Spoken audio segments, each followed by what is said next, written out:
கேட்டுக்கொண்டிருப்பது அண்ணா சமுதாய வானொலி 90.4 அலைவரிசை. இது இந்தியாவின் முதல் சமுதாய வானொலி. நேர்களே, இப்பொழுது நாம் கேட்கவிருப்பது நமது அண்ணா சமுதாய வானொலி மற்றும் மத்திய அரசு நிறுவனமான மദ്രാസ് உர நிறுவனம் இணைந்து வழங்கும் பிரதமரின் பிரணாம், தாய் பூமியின் மறுசீரமைப்பு, ஊட்டச்சத்து விழிப்புணர்வு மற்றும் மேம்படுத்தலுக்கான திட்டம் பற்றிய தொடர் நிகழ்ச்சியின் 2ஆம் பருவத்தின் 4ஆம் பாகம். இந்த நிகழ்ச்சியினை விவசாயிகள் கேட்டு அதிகப்படியான ரசாயன உர பயன்பாட்டினை தவிர்த்து சமச்சீர் உர மேலாண்மையை செயல்படுத்தி மாற்று உரங்களை பயன்படுத்துவதன் மூலம் உர செலவுகளை குறைத்து மகசூலையும் பெருக்கலாம், மண் வளத்தையும் காக்கலாம். நேர்களே, இன்றைய நிகழ்ச்சியில் கடந்த 3ஆம் பாகத்தின் தொடர்ச்சியாக வளம் குன்றா வேளாண்மைக்கு ஒருங்கிணைந்த பண்ணைய முறைகள் என்ற தலைப்பில் நம்மிடையே கலந்துரையாட இருக்கிறார் இந்திய வேளாண் ஆராய்ச்சி நிறுவனத்தின் கீழ் இயங்கும் தமிழ்நாடு கால்நடை மருத்துவ அறிவியல் பல்கலைக்கழகத்தின் செங்கல்பட்டு மாவட்ட வேளாண்மை அறிவியல் நிலைய பேராசிரியர் மற்றும் தலைவர் முனைவர் திரு பி. முருகன் அவர்கள். உடன் உரையாடுபவர்கள் மத்திய அரசு நிறுவனமான மദ്രാസ് உர நிறுவனத்தின் உர விநியோகத்துறை முதன்மை மேலாளர் திரு பி. குமரேசன் அவர்கள் மற்றும் நமது அண்ணா பல்கலைக்கழக ஊடக அறிவியல் துறை மாணவிகள் செல்வ ஷகீலா, சந்தியா மற்றும் சிவசங்கரி. வாங்க நிகழ்ச்சியை கேட்கலாம். வணக்கம் சார். வணக்கம் சார். வெள்ளாடுகளை இந்த ஒருங்கிணைந்த பண்ணையத்தில் எப்படி கொண்டு வரதுங்கிறத பற்றி கொஞ்சம் விளக்கமாக சொல்லுங்களேங்க. வெள்ளாடு வளர்ப்பு one of the best option இந்த நஞ்ச நிலங்களுக்கென்ற ஒருங்கிணைந்த பண்ணையத்தில். அதாவது பார்த்திங்கன்னா இதில் வந்து பார்த்திங்கன்னா கிராமப்புறங்கள் நிறைய ஆடுகள் இருக்கா. இருந்தாலும் வெள்ளாடில் பார்த்திங்கன்னா தலைச்சேரி இனன்னு ஒரு இனம் சொல்லுவாங்க. பியூர் ஒயிட்டாக இருக்கும் அந்த குட்டி தான். அதை தலைச்சேரிங்கிறது கேரளாவில் கேலிக்கட் பக்கத்தில் இருக்கக்கூடிய ஒரு கிராமம். அந்த கிராமத்தை அந்த ப்ரீடு தான் தலைச்சேரி ப்ரீடுங்கிறது. அந்த ப்ரீடை எடுத்து இப்போ நிறைய தமிழ்நாட்டில் பாப்புலர் பண்ணியிருக்கிறாங்க. அந்த ப்ரீடு எதுக்கு எடுக்கிறேன்னா 6 மந்த்து கண்டிப்பாக 2 குட்டி போட்டுரும். குறைஞ்சது 2 குட்டி வேறு 3 குட்டி போடும். வேறு இதர நாட்டு வெள்ளாடுகள்லாம் அந்த கொடியாடு, கன்னியாடு, சேலம் கருப்புன்னு நிறைய ஆடுகள் இருக்குது. அதெல்லாம் பார்த்திங்கன்னா 1 குட்டி 2 குட்டி தான் 6 மந்த்துக்கு போடும். பட் இந்த குட்டி வந்து மினிமம் 2 மேக்ஸிமம் 3 அப்படிங்கும்போது இந்த ஆடு தான் நிறைய குட்டிகள் வந்தால் தான் நமக்கு வருமானம் கிடைக்கும். அதனால் இந்த ஆட்டு இனங்களை தலைச்சேரி ஆட்டு இனங்களை நீங்கள் எடுத்துக்கலாம், உள்ளே கொண்டு வந்துக்கலாம். அதாவது ஒருங்கிணைந்த படத்தில் நான் 20+1ன்னு சொல்லுவேன். 20 ஃபீமேல், அதாவது பெட்டை ஆடுகள் 20, ஒரு ஆண் ஆடு மேலும் ஒன்று வச்சுக்கிட்டா கிராசிங்க்கு இது இருந்தால் போதுங்க. இதுக்கு தேவையான ஏற்கனவே சொன்னால் 5 சென்ட்டுக்கு வந்து பசுந்தீவன புல் போடணும்னு சொன்னேன். புல்லை போட்டுக்கலாம். அதாவது அதுக்கு நிறையா புல் இருக்குது நான் சொல்கிறேன். தீவன புல்லை உற்பத்தி பண்ணி அதையும் கட் பண்ணி நீ போட்டுக்கலாம். வரப்புலையும் மேய்ச்சிக்கலாம். அது இல்லாத வைக்கோல் வந்து உங்களுக்கு வந்து உலர் தீவனமாக இருக்குது. அது இல்லாத மக்காச்சோளம் நான் ஒன்று போட சொல்லியிருக்கேன். மக்காச்சோளம் போட்டால் மக்காச்சோளம் மணிகள் எடுத்து கொஞ்சம் 1-2 உடைச்சி வந்து அது அடர் தீவனம் கொடுத்துக்கலாம். ஆடு 6 மந்த்துக்கு 2-3 குட்டி வரும். உங்களுக்கு வந்து ஒரு 20 ஆடு வச்சுருந்தீங்கன்னா வச்சுங்களேன், கரெக்டாக அந்த பருவத்துக்கு அந்த மேல் கிராஸ் விட்டிங்கன்னா 13-14 ஆடுகள் ஒரு குட்டி போட்டுரும். 14 ஆடு 2 குட்டினா கூட 28 குட்டி ஆச்சு. அதை 6 மந்த் வளர்த்துட்டாவே உங்களுக்கு 20-24 கிலோ வந்துடும். உங்களுக்கு வந்து உடனே வந்து அதை சேல் பண்ணிடலாம். 1 கிலோ லைவ் வெயிட் வந்து 500 ரூபா வரைக்கும் போகுதுங்க வெள்ளாடு. உங்களுக்கு வந்து நல்ல லாபம். இதெல்லாமே வந்து அனதர் 10 சென்ட்டில் தான் இதை பயன்படுத்துகிறோம் நம்ம வந்து. வெள்ளாடு வளர்ப்பு அற்புதமான தொழில். எப்போ மணி தேவைப்படும், ஸ்கூல் பையனுக்கு ஃபீஸ் கட்டணுமோ, காலேஜ் கட்டணும், உடனே 2 ஆட்டை விற்றுடலாம். வேறு எதுலேயுமே டக்குன்னு அந்தளவுக்கு அமௌண்ட் வரும். மேஜர் அமௌண்ட் வந்து ஆடு ஏடிஎம்னு சொல்கிறோம். அதுதான் அது நடமாட ஏடிஎம் சொல்லலாம். இப்போ கிராமப்புறங்களில் பெண்களுக்கு வாழ்வாதாரத்தை முன்னேறது ஒரே தொழில்னா அது ஆடு வளர்ப்பு தாங்க. இப்போ இந்த ஆடு வந்து ஒரு ஏக்கருக்கு நீங்கள் 5 சென்ட்டில் ஷெட் அமைக்கலான்னு சொன்னீங்க. அதுக்கு வந்து 20 ஆடுகள் வந்து சொன்னீங்க. ஒரு ஏக்கருக்கு 20 ஆடுகளுங்களா? அதான் 1 ஏக்கர் ஒருங்கிணைந்து பண்ணையத்தை நஞ்சை நிலத்தில் நான் சொன்னேன் 5 சென்ட் ஏரியாவுக்கு தான் நம்ம க்ரீன் பார்டர் போடுறோம். இன்னும் ஒரு 15 சென்ட் சொல்லியிருக்கிறேன் எம்டியாக இருக்கிறத, அதில் தான் செட்டு கிட்டலாம் வச்சுக்கிறோம். 1 ஏக்கர் மாடலுக்கு 20+1 ஆடு சொன்னேன் நம்ம. இதே 2 ஏக்கர் ஐஎஃப்எஸ் மாடல் தான் அதை 40+2 மாற்றிக்கலாம். இது 5 ஏக்கர் இருந்தால் அப்படியே 100+5 மாற்றிக்கலாம். அது விவசாயியோட லேண்ட் அவைலபிலிட்டி, இன்வெஸ்ட்மெண்ட் பொறுத்து மாற்றிக்கலாங்க. சார், வெள்ளாடுகள் வளர்த்தோம் அப்படின்னா நிறைய பயிர்களை சேதப்படுத்தும்னு சொல்லுவாங்க. ஸோ அப்படிங்கிறப்போ வெள்ளாடுகளை எந்த முறையில் சார் வளர்க்கலாம்? அதாவது நம்ம வெள்ளாடு பயிரை சேதம் பண்ணாதுங்க. அது நம்ம அதாவது இந்த மரங்கள் வளர்த்துறீங்க, வேளாண் காடுகளை வளர்த்துறீங்கன்னா அது மலையை ஒட்டி ஹில்லை ஒட்டி ஃபுட் கீழில் நம்ம வந்து லேண்ட் இருந்தால் அந்த இடத்துல வந்து வெள்ளாடு வளர்த்துனா இந்த மரச்செடிகள்லாம் கடிச்ச இளங்கன்றுங்களை வந்து அஃபாரஸ்டேஷன் சொல்லுவோம். நம்ம அந்த பிளான்டேஷன் எடுக்கும்போது அப்போ கடிச்சுன்னு சொல்லுவாங்க. அதுக்காக தான் சொல்லுவாங்க. பயிரை வந்து மேக்ஸிமம் மேயாது. இப்போ நெல் பயிர் போடுறீங்க, காய்கறி பயிர் போடணும், அதெல்லாம் மேக்ஸிமம் மேயாது. நம்ம வந்து ஃப்ரீ கிரேசிங் அலோவ் பண்ணல. அதாவது அப்படியே மேய்ச்சல் குட்டிங்கன்னா தான் கிடைக்கும். நம்ம நெஞ்ச நிலத்தில் ஒரு நம்ம செட்டு மாதிரி போட்டு நான் க்ரீன் ஃபாடர் சொன்னேன் 5 சென்ட் புல்லு உற்பத்தி பண்ணி கட் பண்ணி தான் போட்டு வளர்த்த சொன்னேன். அதனால் ஒரு இஷ்யூவும் கிடையாதுங்க. அது வந்து இதே மானாவாரி நிலங்களில் தான் வந்து செம்மறியாட்டு வந்து ஃப்ரீ கிரேசிங் விட்டேன். அங்கே மேயறதுக்காக தான் விடுறோம் நம்ம, அது விஷயம் இல்லைங்க. வெள்ளாடு வந்து மேக்ஸிமம் வந்து எங்கேயும் ஃப்ரீ கிரேசிங் விட மாட்டாங்க. விட்டாங்களும் வேஸ்ட் லேண்ட் ஆகிற இடத்துல தான் விடணும். பயிர் சாகுபடிக்கிற இடத்துல விட மாட்டாங்க. விட்டிங்கன்னா இலையை கடிக்க தான் செய்யும், லைட்டாக சேதம் இருக்கும். அதனால் வெள்ளாடு யாரும் ஃப்ரீ கிரேசிங்கில் கிராப் கல்டிவேஷன் ஏரியாவில் விட மாட்டாங்க, பார்த்துக்கணும். சரிங்க. இப்போ இந்த தீவன புல் வளர்க்கணும்னு சொன்னீங்க, அதுக்கு என்ன தீவன புல் வளர்க்கலாம் சார் அந்த வெள்ளாடுகளுக்கு உணவா? வெள்ளாடுகளுக்கு பார்த்தீங்கன்னா கம்பு நேப்பீர் ஒட்டுப்புல்லுன்னு சொல்லுவாங்க. கம்பு நேப்பீர் ஒட்டுப்புல்லுன்னு சொல்லுவாங்க. அந்த புல் ஒன்று, தீவனச்சோளம் மருதாம்பு தீவனச்சோளம் ஒன்று சொல்லுவாங்க. இன்னொன்று வந்து நம்ம வேலி மசால்னு சொல்லுவோம். நம்ம எப்படி ப்ரோட்டீன் ரிச் எடுக்கிற மாதிரி புல்லுகளுக்கு அந்த ப்ரோட்டீன் ரிச் புல் இருக்குது, வேலி மசால் ஒன்று இருக்குது. சரி, இது மூணுமே 5 சென்ட் இருந்தால் 2 சென்ட் கம்பு நேப்பீர் புல், 2 சென்ட் தீவனச்சோளம், 1 சென்ட் வேலி மசால். அந்த 5 சென்ட் சுற்றியும் பார்டரில் வந்து அகத்தி, நம்ம சாப்பிடக்கூடிய அகத்தி கீரையை வந்து மரத்தை நட்டு வச்சிட்டிங்கன்னா இதில் இருக்கிற க்ரீன் ஃபாடரே எனாஃப் நம்ம கொடுத்துக்கலாம். இதில் தான் நீங்கள் வந்து அடர்த்தி ஒன்று வச்சுருக்கிறீங்க, வைக்கோல் வச்சுருக்கிறீங்க. இதை மட்டும் வச்சு வளர்த்தினா போதுங்க. கறவை மாடாக இருந்தாலும் சரிங்க, ஆடுக இருந்தாலும் சரி, நான் சொல்லக்கூடிய 4 வகையான புல்லுங்களே எனாஃப் உங்களுக்கு. அருமை சார். இந்த ஜப்பான் காடை வளர்ப்பை பற்றி கொஞ்சம் விளக்கமாக சொல்ல முடியுமா சார்? ஜப்பான் காடை வந்து எல்லா கிராமங்களையும் ஜப்பான் காடை வளர்த்தி விற்க முடியாது. ஒன்று ஃபஸ்ட்டு அதை பார்த்துக்கணும். நியர்பை சிட்டி எங்கே இருக்குது, பெரிய பெரிய சிட்டி இருக்கிறதுல தான் வந்து கோழிகளுக்கு பிராய்லர் சிக்கனுக்கு மாற்றாக வந்து இன்றைக்கி வந்து காடை தான் வந்து எல்லாம் ஃபேமஸாக போயிட்டுருக்குது. காடையில் எந்த நெகட்டிவ் இம்பேக்ட்டு எதுவுமே கிடையாதுங்க. நல்ல வந்து மெடிசனல் ப்ராப்பர்ட்டி உள்ள ஒரு மீட்டு. அதனால தான் காடை விஷயம் தெரிஞ்சவங்க நிறைய பேர் சிக்கனை லைக் பண்ண மாட்டாங்க. ஒன்று நாட்டுக்கோழி லைக் பண்ணுவாங்க, காடை லைக் பண்ணுவாங்க. இந்த காடை நான் ஏற்கனவே சொன்னேன், ஒரு 10க்கு 10 ரூம் சைஸ் இருந்தால் போதும், ஒரு 500 காடை வளர்த்தலான்னு சொன்னேன். இந்த காடையோட ஆயுட்காலம் பார்த்திங்கன்னா 30 நாள் தாங்க. இன்றைக்கி முட்டையிலேருந்து குஞ்சு வெளியே வருதுன்னா அதை 30 டேஸில் வந்து 200 கிராம் வளர்ந்துருங்க. மேக்ஸிமம் வெயிட் வந்து 200 கிராம் தான் காடையோட மேக்ஸிமம் வெயிட். அதனால் வந்து நம்ம இந்த 500 காடை குஞ்சு நம்ம கொண்டாந்து எங்கள் பல்கலைக்கழகத்தில் காடை குஞ்சு கொடுக்குறாங்க, மாதவரத்துலேயும் கொடுக்குறாங்க, நாங்கள் இருக்கக்கூடிய நிலையத்துலேயும் வந்து கால்நடை ஆராய்ச்சி நிலையத்துக்கு கொடுக்குறாங்க. 7 ரூபா ஒரு காடை குஞ்சு. ஸோ 500 காடை குஞ்சு வாங்க இந்த 10க்கு 10 ரூம் சைஸில் விட்டுறணும். அதுக்கு அடியில் விடுறதுக்கு முன்னாடி கீழே வந்து ஏதாச்சும் இந்த கருக்கா தவிடு உமி ஏதாச்சும் போட்டு வச்சிடணும். ட்ராப்பிங்ஸை வந்து அந்த அப்சர்வ் பண்ணுற மாதிரி போட்டுட்டு 500 காடை கொண்டு விட்டுட்டிங்கன்னா காடைக்குன்னு வந்து தீவனம் இருக்குதுங்க. அது எங்கள் நிலையத்தில் பின்னாடியே வந்து சென்ட்ரல் ஃபீடு டெக்னாலஜி யூனிட் இருக்குதுங்க, ஃபீடு மில் இருக்குது, அங்கே வாங்கிக்கலாம். 1 கிலோ ஃபீடு வந்து 22 ரூபா. ஸோ 7 ரூபா வந்து காடை குஞ்சு, 29 ரூபா நீங்கள் இன்வெஸ்ட் பண்ணணும் ஒரு காடைக்காக 1 மந்த்துக்கு. அந்த 1 மந்த்து 30 நாளில் ஒரு காடை எவ்வளோ ஃபீட் எடுக்குன்னா மேக்ஸிமம் 900 கிராம் வந்து 1 kg தான் எடுக்கும். ஸோ 1 kg ஒரு பேடுக்கு. ஸோ 22 ரூபா ஃபீடு, 7 ரூபா காடை குஞ்சு நீங்கள் விட்டுட்டிங்கன்னா அது பாட்டுக்கு ரூமில் 24 ஹவர்ஸ் ஃபீட் போட்டால் சாப்பிட்டே இருக்கும். நீங்கள் 24 ஹவர்ஸ் ஃபீட் போட்டிங்கன்னா நம்ம லாஸ் ஆயிடுவோம். நம்ம சாப்பிட்ற மாதிரி காலையில் கொஞ்சம், மதியம் கொஞ்சம், ஈவினிங் கொஞ்சம் வச்சுட்டிங்கன்னா சாப்பிட்டு பேசாமல் படுத்துக்கும். தண்ணி மட்டும் டெய்லி ஒரு ஜஸ்ட்டு நம்ம பல்லு விளக்குற நேரத்தில் வந்து 10 மினிட்ஸ் ஒர்க்கு ஃபீடு தண்ணி வச்சுட்டு நீங்கள் இப்படி எங்கே வேணாலும் போகலாம். அதுக்குள்ளே ரூம்குள்ளே தான் இருக்குது. இது மாதிரி 30 டேஸ் வளர்த்திங்கன்னா 30th டே வந்து நீங்கள் வந்து காடை விற்றுறணும். இந்த காடை நம்ம செட்டு உள்ளே கொண்டு வரதுக்கு முன்னாடியே அருகில் உள்ள இந்த கோழி கறி கடைக்கார வச்சுருப்பாங்களே மீட் ஷாப், அவங்களோட டைப் பண்ணிக்கணும். நான் காடை வளர்த்துறேங்க, நான் இந்த மாதிரி அடுத்த பேட்ச் 30ஆம் வந்துடும், அடுத்த வாரம் வந்துடும், நீங்கள் சொல்லி டைப் பண்ணிக்கணும். இல்லை நீங்கள் பாட்டு வளர்த்தி வச்சுட்டு 30 நாளுக்கு மேலே நீங்கள் வச்சுருந்தீங்கன்னா ஃபீடு கொடுத்துக்கிட்டே இருக்குன்னு சாப்பிட்டா வெயிட் ஏறாது. மேக்ஸிமம் வெயிட்டு ரீச் பண்ணுறது 200 கிராம் தான் உங்களுக்கு. அதனால் 30 நாள்னு காடையை தள்ளிடணும். ஒரு காடை வந்து 50 rupees வரைக்கும் சேல் பண்ணலாம் நீங்கள் ஒரு காடை உங்களுக்கு வந்து. ஸோ நான் ஏற்கனவே தான் 29 rupees உங்களோட இன்வெஸ்ட்மெண்ட்டு. லேபர் நீங்கள் அந்த ஃபீடு வைக்கிறது தான் 30 ரூபாய் வச்சுட்டா கூட ஒரு காடைக்கு 20 ரூபா இருக்கும். 500 காடை விட்டிங்களா ஒரு 50 காடை வந்து ஏதோ ஒரு ரீசனுக்காக இறந்துடும். மார்ட்டாலிட்டி இளம் குஞ்சா உடம்பு ஒன்றோட ஒன்று மேலே மிதித்து ஒன்று இறந்துடும். 450 காடைனா கூட ஒரு காடைக்கு 20 rupeesனால் கால்குலேட் பண்ணிக்க. 450 20 rupees ஒரு நல்ல 8000 ஒரு 10,000 வரைக்கும் நல்ல வருமானம். இது 10x10 ரூம் சைஸ்லேயே ஒரு வருமானம் 10,000 rupees 1 மந்தில் கிடைக்கும். பட் என்ன ப்ரிகாஷன் ஒன்று, காடை கொஞ்சம் எங்கே கிடைக்கணும், விற்கிறது எங்கே? சார், இந்த காடை குஞ்செல்லாம் எங்கே கிடைக்கும்னு கொஞ்சம் விவரமாக சொல்ல முடியுமா சார்? எங்கள் தமிழ்நாடு கால்நடை மருத்துவ அறிவியல் பல்கலைக்கழகத்தில் மாதவரத்தில் கோழின ஆராய்ச்சி மைன்னு ஒரு சென்டர் இருக்குதுங்க. அங்கே வந்து ரெடிமேட் இன்றைக்கி போனால் உடனே எடுத்து வந்துட முடியாது, முன்னாடி நீங்கள் புக் பண்ணி வைக்கணும். அதாவது எனக்கு வந்து அடுத்த வாரம் 500 காடை வேணும் சார், இல்லை 200 காடை வேணும், புக் பண்ணி வைக்கணும். இதுங்க ஒன்று. இன்னொன்று வந்து நாங்கள் இருக்கக்கூடிய செங்கல்பட்டு மாவட்டம் காட்டாங்குளத்தூர் அருகில் உள்ள காட்டுப்பக்கம் வேளாண்மை அறிவு நிலையத்துக்குள்ளேயே வந்து கால்நடை ஆராய்ச்சி நிலையம் இருக்குதுங்க.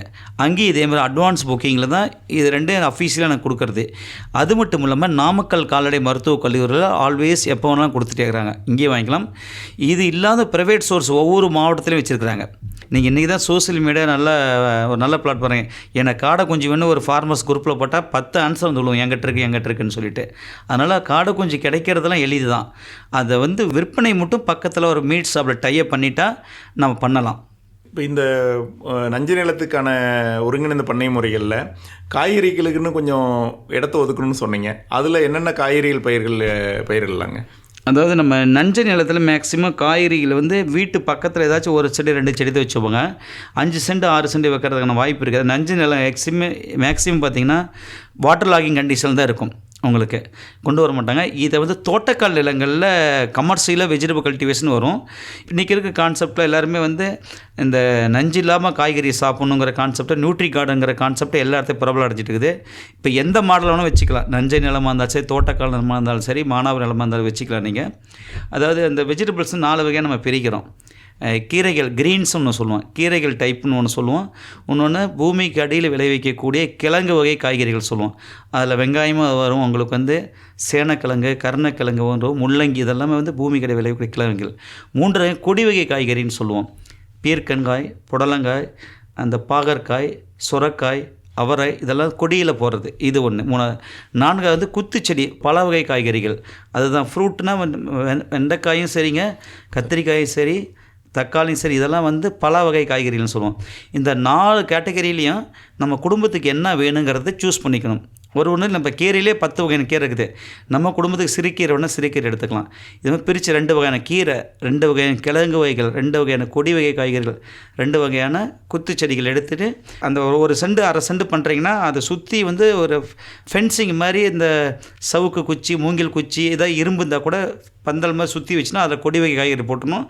உள்ளே இருக்கிற 1 செண்டை வந்து 3ஆக பிரித்து கிழங்கு வகைகளுக்கு ஒரு பாட்டு, ஒரு பக்கம் குத்துச்செடி, ஒரு பக்கம் வந்து கீரைகள் இது மாதிரி போட்டு டெய்லி ஃப்ரெஷ்ஷான வெஜிடபிள்ஸ் நம்ம சாப்பிடணும். பர்பஸ் என்னென்னா நியூட்ரி கார்டன் பர்பஸ் வந்து நம்ம கடையில் போய் வாங்கிட்டு வந்து ஃப்ரிட்ஜில் 1 வாரம் ஸ்டோர் பண்ணி எடுத்துலாம் சாப்பிடக்கூடாது. டெய்லி எப்போ தேவைப்படியே ஃப்ரெஷ்ஷான காய்கறிகள் கிரீன்ஸ் நம்ம எடுத்துக்கணும். இப்படி பண்ணும்போது வீட்டில் இருக்கிற பேரண்ட்ஸ் அதில் சாட்டர்டே சண்டே ஒர்க் பண்ணும்போது அந்த குழந்தைகள் வந்து பார்க்கும்போது சரி அப்பா இதில் ஒர்க் பண்ணுறான்னா அவனும் அந்த பையனுக்கு இன்ட்ரெஸ்ட் வரும். பண்ணும்போது நிறைய குழந்தைங்க இன்றைக்கி இருக்கக்கூடிய காலேஜ் பொண்ணுங்களும் சரி பசங்களும் சரி நிறைய வெஜிடபிள்ஸ் பேரண்ட்ஸ் கொடுக்குறது வேஸ்ட் பண்ணுறாங்க, மதிய சாப்பிட்றது இல்லைங்க, விஷயம் தெரிஞ்சுங்க தான் சாப்பிட்றாங்க. அதனால் அந்த பையனும் அப்பா அம்மாவோட பார்க்கும்போது நம்மளும் இந்த காய்கறிலாம் சாப்பிட்ணுங்கிறது அவனுக்கு மனதளவில் வந்து அவனுக்கு உள்ளே போகும். ஒன்று அது மாதிரி வெஜிடபிள் பர்ச்சேஸ் பண்ணுற மந்த்லி 3000 rupees நம்ம ஸ்பெண்ட் பண்ணுவோம் வெளியில் மார்க்கெட்டில். அந்த 3000 rupees சேவ் ஆகும். ஃப்ரெஷ் வெஜிடபிள் சாப்பிடும்போது எல்லா நியூட்ரியன்ட் லாஸ் ஆகாது இருக்கான். ஃப்ரிட்ஜில் வச்சு சாப்பிட்டிங்கன்னா மேக்ஸிமம் லாஸ் நியூட்ரியன்ஸ். நன்றி சார். நன்சை நிலங்களில் என்னெல்லாம் பண்ணலான்னு சொல்லிட்டு நிறைய சொன்னீங்க. அது மானாவாரியம் நிலம் வச்சுருக்கிறவங்களுக்கு என்னென்ன மாதிரிலாம் ஒருங்கிணைந்த வேளாண்மை பண்ணலாம், அதை பற்றி கொஞ்சம் சொன்னால் நல்லாயிருக்கும் சார். அதாவது மானாவாரி நிலம்னு சொன்னாவே வந்து அவங்களுக்கு வந்து வாட்டர் ஃபெசிலிட்டி இருக்காது. ஒன்று மழை பெய்தால் விவசாயம் பண்ண முடியும், அதுதான் மானாவாரி நிலம்னு சொல்கிறோம். மானாவாரி நிலங்களில் ஒரு போகம் தான் விவசாயிகள் பயிர் வைக்க முடியும், அதாவது பயிர் சாகுபடி பண்ண முடியும். அதாவது தென்மேற்கு பருவமழை வந்தாலும் சரி, வடகிழக்கு பருவமழை வந்தாலும் சரி, எந்த சீசன் ஒரு சீசன் தான் வருங்க அந்த மாவட்டத்துக்கு. அப்போ வந்து குறுகிய கால பயிர்களை எடுப்பாங்க விவசாயிகள். மானாவாரியில் பார்த்திங்கன்னா என்ன பண்ணுவாங்கன்னா சோளம் எடுப்பாங்க, சிறுதானியங்கள் தெனை, சாமை, வரகு, இது மாதிரி சிறுதானிய பயிர்கள் எடுப்பாங்க. இல்லைன்னா உளுந்து, பாசிப்பயிறு, எள்ளு, நிலக்கடலை இது எடுப்பாங்க, சூரியகாந்தி எடுப்பாங்க. இதெல்லாம் வந்து மானாவாரி பயிர்கள் ஒரு சீசனை பண்ண முடியும். ஸோ இந்த இடத்துல நம்ம என்ன பண்ணுறோம், ஒருங்கிணைந்த பண்ணையை வந்து மானாவாரி விவசாயிகளும் எளிமையாக கடைப்பிடிக்கலாம். தண்ணியே இல்லைன்னா கூட வானம் பார்த்த பூமி நம்பி பண்ணலாங்க. அவங்க வந்து நாங்கள் சொல்கிறது 1 ஏக்கர் இருக்கிறன்னா ஒரு பக்கம் தான் பயிர் வைக்க முடியும். அதில் 1/2 ஏக்கர் வந்து சிறுதானியத்தை போக சொல்கிறோம். இப்போ நியூட்ரி சீரியல்னு சொல்லுவோம், நம்ம வந்து சிறுதானியத்தை நியூட்ரி சீரியல்னு சொல்லுவோம்.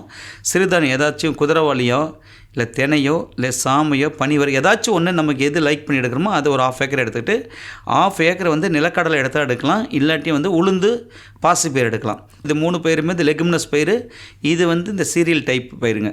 ஸோ பாதி சிறுதானியமும் பாதி வந்து எண்ணெய் வித்து பயிராக இருந்தாலும் சரிங்க, பயிர் வகையை நம்ம எடுத்துக்கலாம்.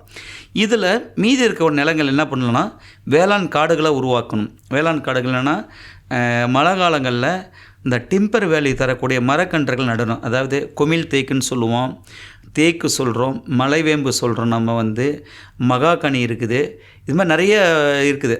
வறட்சி தீக்குச்சி மரம்னு சொல்லுவாங்க, தீக்குச்சி மரம் இருக்குது. இதை நம்ம 20 அடி 20 அடி டிஸ்டன்ஸில் வந்து ஒரு 1/2 ஏக்கர் 3/4 ஏக்கருக்கு மரத்தை நட்டுட்டு இடைப்பட்ட அந்த 20 இன்பிட்வீன் ஸ்பேஸில் வந்து பார்த்திங்கன்னா அந்த கொழுக்கட்டை புல் ஒரு புல் இருக்குங்க. கொழுக்கட்டை புல் சென்கிரஸ்ன்னு சொல்லுவாங்க. கொழுக்கட்டை புல், முயல் மாசம் 2 வகையான கிராஸ் இருக்குது. இது வந்து செம்மறி ஆட்டுக்கு அற்புதமான ஃபீடு. ஸோ அது வந்து மழை காலத்தில் மரத்தையும் நட்டுட்டு இடைப்பட்ட தூரத்தில் இந்த 2 புல்லும் கலந்து நீங்கள் விதைச்சிட்டிங்கன்னா ஒரு 4 months வெயிட் பண்ணும். அதுக்குள்ளே மரமும் கொஞ்சம் வளர்ந்துடும். இப்போ புல்லும் ஒரு அடி ஹைட்டுக்கு வந்துட்டால் இதுக்குள்ளே நம்ம என்ன பண்ணணும்னா வந்து செம்மறி ஆடு, அதாவது 1/2 ஏக்கர் நீங்கள் வந்து வேளாண் காடுகள் அமைக்கிற மாதிரி இருந்தால் 1/2 ஏக்கர் குறைஞ்சது வந்து உங்களுக்கு வந்து 25லேருந்து 30 செம்மறி ஆட்டை உள்ளே வந்து நம்ம விடலாம். இந்த 4 month கழிச்சு வாட்டி நீங்கள் செம்மறி ஆட்டை விட்டு உள்ளே விட்டிங்கன்னா டைரெக்டாக அதே மேய்ஞ்சிக்கும். அந்த புல்லை மேய்ஞ்சிட்டு அதோட சாணம் கோமி எல்லாமே வயல்லே விழுந்துடும். அது அடுத்து நியூட்ரியன் ரென்ரிச் ஆகிட்டே இருக்கும். உங்களுக்கு வந்து புல் வளர்ந்துட்டு ஒரு முறை டெவலப் பண்ணிட்டீங்கன்னா 5 years வரைக்கும் அந்த புல் வச்சுக்கலாம், அழியாது. அனதர் 6 month மழையே வரலைன்னா கூட அந்த புல் வந்து சாகாது. காஞ்சா கூட அடுத்த மழை வந்து துளுத்து வந்துடும். ஸோ அதனால் செம்மறியாடு உள்ளே விட்டுக்கலாம். அது இல்லாமல் உங்களுக்கு வந்து இதில் வந்து ஒரு 1/2 ஏக்கர்னால் குறைஞ்சது 250-300 நாட்டுக்கோழிகள் வந்து உள்ளே விட்டுடலாம். இந்த நான் சொன்ன அந்த கொழுக்கட்டை புல், முயல் மச புள்ளியும் வந்து இந்த கோழிகள் கொத்தி சாப்பிடும். மண்ணில் இருக்கிற புழு பூச்சி எடுத்து சாப்பிடும். ஆடு மேய்ஞ்சிக்கும், மரப்பாட்டுக்கு வளரும். மரம் வந்து 6 years 7 years கழிச்சு விட்டு ஒரு நல்ல டிம்பர் வேல்யூ நல்ல பலன் கொடுக்கும். இந்த இடைப்பட்ட தூரத்தில் கோழி கறிக்காக தான் வளர்த்தணும். இதில் முட்டைக்காக வளர்த்துனீங்க எங்கெங்கே போய் வயலில் முட்டை இட்டு வச்சு நீங்கள் முட்டை எடுக்க முடியாது. கறிக்காக வளர்த்துனீங்கன்னா 3 months வளர்த்துனீங்கன்னா ஒரு கோழி வந்து உங்களுக்கு வந்து குறைஞ்சது 1 கிலோலேருந்து 1.25 கிலோ வந்துடும். இதே நீங்கள் 8 months வளர்த்துனீங்கன்னா 1.5 கிலோ 2 கிலோ வரைக்கும் வந்துடும். நாட்டின கோழிகள் அசீல்னு சொல்லுவோம், வனராஜா, கிரிராஜா, சிறுவடை கோழி, பெருவடை கோழின்னு சொல்லுவோம். இந்த கோழி இருங்களும் 200-300 கோழி கொஞ்சம் விட்டிங்கன்னா அது பாட்டுக்கு வளரப்போகுது, எங்கேயும் போகாது. அப்பப்போ ஃபீடு மட்டும் ஏதாச்சும் நமக்கு கொஞ்சம் ஆல்வேஸ் புல்லை சாப்பிடாது.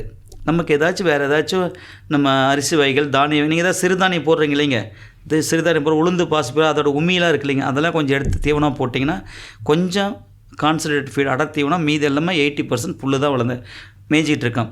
செம்மறி ஆடு விட்டு வளர்த்திக்கலாம் நீங்கள், நல்ல லாபம். செம்மறி ஆடு 1 yearக்கு தான் ஒரு குட்டி போடும், 6 months போடாது, வெள்ளாடு மாதிரி போடாதுங்க.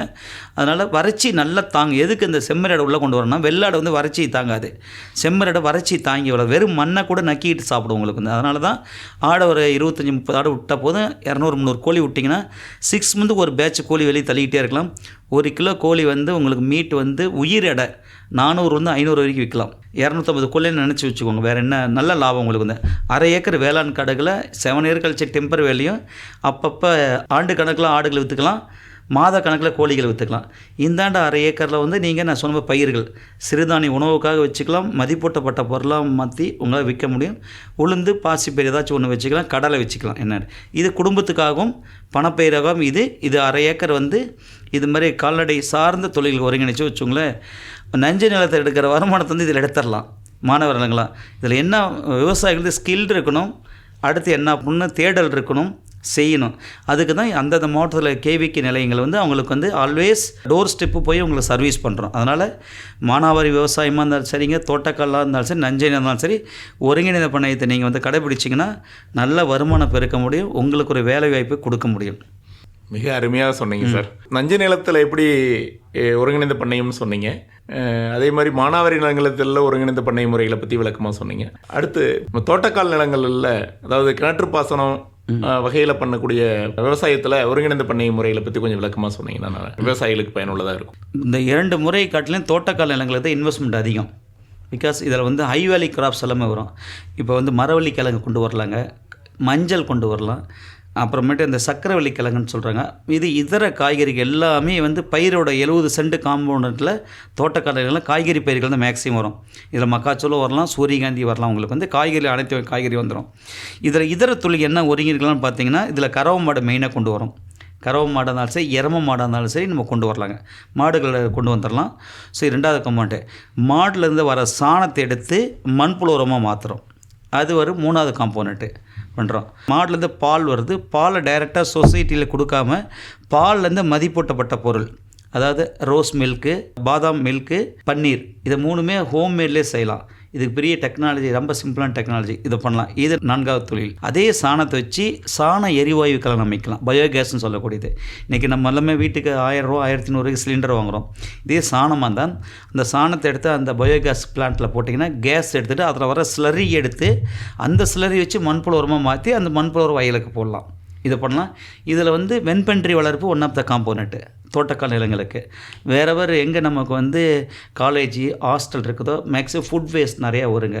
ஸோ அப்படி இருக்கக்கூடிய நம்ம தோட்டங்கள் எங்கே இருந்துச்சுன்னா வெண்பன்றி என்டர்பிரைஸு இருக்கிறதுல பெஸ்ட்டு கால்நடைகளில் என்டர்பிரைசஸ் நல்ல லாபம். இந்த வெண்பன்றி உள்ளே கொண்டு வரலாம். இதில் அசோலா வளர்க்கலாம். பிகாஸ் மாடுகள் இருக்கிறதுனால அசோலா கொண்டு வரலாம். இந்த 6 தொழில்களை இந்த தோட்டக்கால் நிலங்களுக்கு ஒருங்கிணைக்க முடியுங்க. சார், இந்த மாடுகளுக்கு தீவனமாக அசோலா மட்டுமே போதுமா சார்? இதுலேயே நம்ம மாடுகளுக்கு 5 சென்ட் பசுந்தீவன புல் சொன்னால் மாடுகளுக்கு குறைஞ்சி ஒரு 15 சென்ட்டுக்கு புல் வளர்த்துனுங்க. புல் வளர்த்துனா இதில் எந்த மாட்டினங்கள் வேணால் நீங்கள் ரெடி எடுத்துக்கலாம். சிந்து, ஜெர்சி, கிராஸ் மாடுன்னு சொல்லுவாங்க. இன்றைக்கி ட்ரெண்டு ஆர்கானிக் நேச்சுரல் ஃபார்மிங் நாட்டின மாடுகள், கொட்டை மாடுகள், மலை மாடுகள்னு சொல்லுவாங்க, காங்கேயம் ப்ரீடுன்னு சொல்லுவாங்க, ஓங்கோல் சொல்லுவாங்க, தார் பார்க், நிறையா ப்ரீட் இருக்குது. நெட்டில் போட்டிங்களா வருங்க. நம்ம ஏரியாவுக்கு என்ன மானாமதுரை எடுத்தால் புலிக்குளம் ப்ரீடுன்னு சொல்லுவாங்க. நம்ம நாட்டின மாடுகள் எடுத்திங்கன்னா பால் கம்மியாக தான் வரும், 1 லிட்டர் 1.5 லிட்டர் தான் வரும். கமர்ஷியலாக பால் பண்ணோம்னா ஹெச்எஃப் மாடு சொல்லுவாங்க, கருப்பு வெள்ளை மாடுன்னு சொல்லுவாங்க. ஹெச்எஃப் மாடு ப்ளஸ் சிந்து, ஜெர்சி, கிராஸை வச்சுட்டிங்கன்னா ஒரு வேலைக்கு தாராளமாக ஒரு 5லேருந்து 6 லிட்டர், ஒரு நாளைக்கு 10 லிட்டர் 12 லிட்டர் பால் கறக்க முடியும். பசுந்தீவன புல்லை நம்ம கொடுத்துக்கலாம். நம்ம ஏற்கனவே புல்லுன்னு சொன்னேன். அதிலும் அசோலா one of the protein rich ஒரு க்ரீன் ஃபாடர், தண்ணியில் மிதக்கக்கூடிய பெரணி வகை தாவரத்தை சேர்ந்தது ஒரு தாவரம். சின்ன ஒரு குட்டை மாதிரி வெட்டிட்டு அதில் கொஞ்சம் போர் மண் கொஞ்சம் போட்டு செம்மண் சாணத்தை போட்டிங்கன்னா அசோலா விதை எல்லா கேவிக்கிலையும் கிடைக்குங்க. வாங்கி அதில் போட்டிங்கன்னா அது பட்டு தண்ணியில் மிதந்து வளரப்போகுது. 3-4 டேஸில் மல்டிபிள் நிறையா வரும். டெய்லி ஒரு மாடுகளுக்கு ஒரு 3 கிலோ வரைக்கும் அசோலா கொடுத்திங்கன்னா 22 to 23% ப்ரோட்டீன் இருக்குது. சப்போஸ் டெய்லியும் அள்ளி நீங்கள் மாடுகளுக்கு தண்ணியில் மிதக்கக்கூடியதை அள்ளி வச்சுக்கலாம். இது one of the green fodder, protein rich. மழை காலங்கள் அதிகமாக கிடைச்சா அதை அப்படியே எடுத்து கூட தண்ணியில் வாஷ் பண்ணிவிட்டு ட்ரை பண்ணி மூட்டையில் ஸ்டோர் பண்ணி வச்சுட்டா அடர்த்தி ஒன்று கொடுக்கும்போது அசோலா ஃபீட் பண்ணிக்கலாம். Protein rich source. Not only for நம்ம ஹியூமன் பீயிங் அசோலா சாப்பிட்லாம். அதை ட்ரை பண்ணி நம்ம வடை செய்கிறாங்க இல்லைங்க, வடை சுடுற பருப்பு வடையில் அதை மிக்ஸ் பண்ணி போட்டோம்னு வச்சுக்கோங்களேன், அதுவும் ஒன் ஆஃப் த ப்ரோட்டீன் தான். அதுவும் சென்னையில் இருக்குது, அசோலா வடைன்னு மார்க்கெட்டில் இருக்குது. சார், 1 ஏக்கர் தோட்டக்கால் நிலத்தில் எத்தனை மாடுகள் வளர்க்கலாம் சார்? நீங்கள் ஏக்கரை பொறுத்தனை ஏற்கனவே சொன்னேன். 1 ஏக்கர் ஐஎஃப்எஸ் இன்டகிரேட்டட் ஃபார்மாக 2 ஏக்கரா 3 ஏக்கரா, 1 ஏக்கருக்கு 2 மாடு 1 கன்றுக்குட்டி இதை வைக்க முடியும். 2 ஏக்கர் ஐஎஃப்எஸ் மாடு 4 மாடு கொண்டு வந்துடலாம். மாடுகள் அதிகம் கொண்டு வந்தீங்கன்னா வேலை அதிகமாக இருக்கும். தீனி போடணும், அடுத்து பால் கறக்கணும், அடுத்து மேய்ச்சல் கொண்டு போய் கட்டணும், நிறைய வேலை இருக்கும். 1 ஏக்கர் ஐஎஃப்எஸ் மாடெல்லாம் தோட்டக்காரங்களுக்கு 2 மாடு 1 கன்றுக்குட்டிங்க இந்த ரேஷியோ. சரிங்க சார். சார், இப்போல யங்ஸ்டர்ஸ் டெக்னாலஜியில் இன்ட்ரெஸ்டடாக இருக்காங்க. 5 இயர்ஸ் கழித்து வேளாண்மை பண்ணுறதுக்கும் இன்ட்ரெஸ்ட் இருக்குது. ஸோ இது 2 இன்டகிரேட் பண்ணி ஏதாவது பண்ணலாமா சார் யங்ஸ்டர்ஸ்க்கு? யங்ஸ்டர்ஸ் பண்ணலாம். இப்போ நிறைய யங்ஸ்டர் உள்ளே வர்றாங்க. இப்போ லேண்ட் இருக்கிறவங்களுக்கு நம்ம சொல்லக்கூடிய அத்தனை ஆப்பர்ச்சுனிட்டி இருக்குது. இப்போ நம்ம லேண்டு ஏதாச்சும் ஒரு ஃபார்மர், நீங்கள் ஸ்டூடெண்ட்டாக இருக்கலாம், யார் ஒன்றா இருக்கலாம், லேண்ட் இருந்தால் நம்ம போய் நம்ம இடத்துல கொண்டு வரலாம். சப்போஸ் லேண்ட் இல்லை, நம்ம இல்லைன்னா அவங்களுக்கு லேண்ட் இல்லைன்னா இந்த ஐஎஃப்எஸ் மாடல் எதுவுமே கொண்டு வர முடியாது. அவங்க என்ன பண்ணலான்னா எங்கெங்கெல்லாம் வேல்யூ எடிஷன் தான் அவங்களுக்கு ஆப்பர்ச்சுனிட்டி நம்ம நிறைய கொடுக்குறோம். என்டர்ப்ரனரை மாத்திரம் நம்ம கேவிகே நிலையங்களில் அவங்களுக்கு 5 நாள் பயிற்சி இருக்குது, 10 நாள் பயிற்சி இருக்குது, ஒகேஷனல் ட்ரைனிங் சொல்லக்கூடிய பயிற்சி கொடுக்குறேன். என்ன கொடுக்குறேன்னா சிறுதானியத்தை என்னென்ன மதிப்பூட்டப்பட்ட பொருளாக மாற்றலாம். நான் ரெடிமேடாக ரா கிரெயின்ஸ்னு மார்க்கெட்டில் இருக்குது, மண்டியில் கிடைக்குதுங்க. அதை வாங்கி அதை ப்ராசஸ் பண்ணி அதுக்கு இன்குபேஷன் சென்டர் நாங்கள் ஆஃபர் பண்ணுறோம். எஸ்ஆர்எம்மில் கூட இன்குபேஷன் சென்டர் இருக்குதுங்க. நீங்கள் அதை விஷயத்தை கற்றுக்கிட்டால் அந்த ரா மெட்டீரியல் வாங்கி ப்ரொடக்ஷன் பண்ணி பிராண்டிங் பண்ணி மார்க்கெட்டிங் பண்ணுற வரைக்கும் கேவிகே சப்போர்ட் பண்ணும். உங்களுக்கு எஃப்எஸ்ஐ சர்டிஃபிகேட் வாங்கி கொடுக்குறதும் பிராண்டிங் தான். அதில் டெக்னிக்கல் சப்போர்ட் இப்போ ஐசிஆர்னு நீங்கள் லோகோ போட்டிங்கன்னு வச்சுங்களேன், உங்கள் ப்ராடக்ட் நல்ல குவாலிட்டின்னு அர்த்தம் பண்ணலாம். அதுக்கு அவங்களுக்கு லேண்ட்லெஸ் யங் ரூரல் யூத் இருக்கிறவங்களுக்கு இது மாதிரி வேல்யூ எடிஷன், நான் ஒரு மில்லட்டு மட்டும் சொல்கிறேன், மில்கில் நிறைய இருக்குது, மீட்டில் இருக்குது, ஃப்ரூட்ஸில் இருக்குது, வெஜிடபிள்ஸ் இருக்குது. வேல்யூ எடிஷன் பண்ணி இன்றைக்கி பண்ணால் தான் நல்ல லாபம். Agriculture, primary agriculture, secondary agriculture நாங்கள் பிரிக்கிறோம். பிரைமரி அக்ரிகல்ச்சர்னால் விதையை போட்டு அறுவடை பண்ணி வர தானியத்தை டைரெக்டாக மார்க்கெட் பண்ணுறது பிரைமரி அக்ரிகல்ச்சர். செகண்டரி அக்ரிகல்ச்சர்னால் வேல்யூ எடிஷன் தான். வேல்யூ எடிஷன் பண்ணால் தான் 3 மடங்கு வருமானம் எடுக்க முடியும்.